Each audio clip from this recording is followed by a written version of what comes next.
Hello అందరికీ. మొన్న chicken 65 biryani చేశానని వీడియో పెట్టాను కదా, దాని కంటిన్యూషన్ పార్ట్ ఇదే. నాకు పార్ట్ 2 పెట్టడానికి ఈ టైం పట్టింది. సో ఇంకా వీడియోలోకి వెళ్తే అన్నీ రెడీ చేసి పెట్టుకున్నాం కదా లాస్ట్ వీడియోలో. ఇప్పుడు దమ్ ప్రాసెస్ చూద్దాం.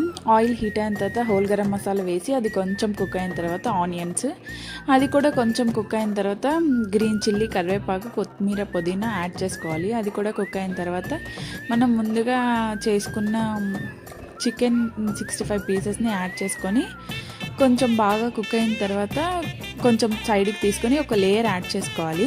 దెన్ నెక్స్ట్ ఫ్రైడ్ ఆనియన్స్ కూడా, ఇంకా కాజు కూడా యాడ్ చేసుకోవాలి. నెక్స్ట్ మళ్ళీ ఇదే విధంగా 2 లేయర్స్ యాడ్ చేసుకోవాలి. Food colour is optional. అంతా వేసి ఒక 15 to 20 minutes దమ్ పెట్టాలి. దమ్ పెట్టిన తర్వాత ఇంకా ఆఫ్ చేసేసి ఒక 10 minutes అట్లనే పక్కన పెట్టేస్తే ఇంకా బిర్యానీ చాలా టేస్ట్గా ఉంటుంది. ట్రై చేసి కామెంట్ చేయండి. Bye guys.